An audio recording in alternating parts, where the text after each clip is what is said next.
Nangako si US President Donald Trump kay Pangulong Ferdinand R. Marcos Jr. na ipararating niya kay Chinese President Xi Jinping ang concern ng Pilipinas sa issue sa West Philippine Sea.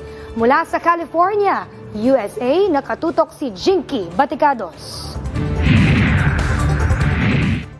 Direktang nag-usap sina Pangulong Ferdinand R. Marcos Jr. at US President Donald Trump sa gitna ng mga bagong hamon sa seguridad sa South China Sea at sa patuloy na pagbabago ng global economic at security landscape. Sa kanilang phone conversation nitong Huwebes, tinalakay ng dalawang leader ang kasalukuyang usaping pang-ekonomiya at seguridad, kabilang ang mga pinakabagong pangyayari sa South China Sea. Ang pag-uusap ni Trump at Marcos ay kasunod ng pulong ng Pangulo at ni US Secretary of State Marco Rubio sa Malacanang nitong Miyerkules, kung saan inilahad ng Pangulo ang mga kamakailang insidente sa South China Sea.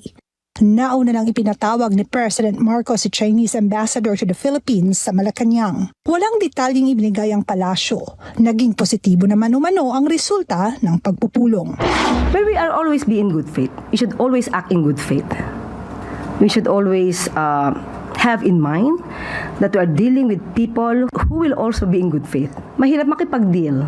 Kapag ang kausap mo, iniisip mo agad magsisinungaling. Dapat nating isipin, nakikipag-usap tayo, nakikipag-negotiate tayo, na yung taong kausap natin ay also in good faith. Ayon pa sa palasyo, binigyang diin ng Pangulo ang kagustuhan na magkaroon ng reset sa Philippines-China relations at hiningi ang katiyakang hindi na mauulit ang insidente sa Ayungin Shoal na nagresulta ng pananakit sa mga Pilipinong sundalo. Kinumpirma rin ni US Ambassador to the Philippines Lee Lipton ang pag-uusap ng dalawang leader.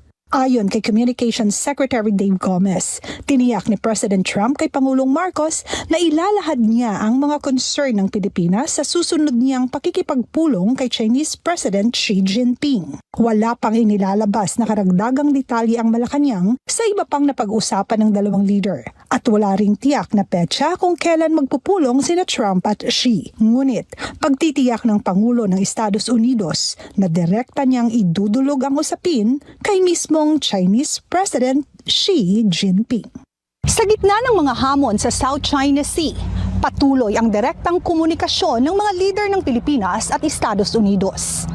Sa katatapos na pag-uusap ni Pangulong Ferdinand Marcos Jr. at US President Donald Trump, binigyang daan ang pagsusulong ng Maynila sa pambansang interes at concerns ng Pilipinas sa mga usaping may kinalaman sa seguridad at katatagan ng rehiyon. Mula Estados Unidos, Jinky Baticados, IBC News. Nakaranas naman ng panibagong panggigipit ang barko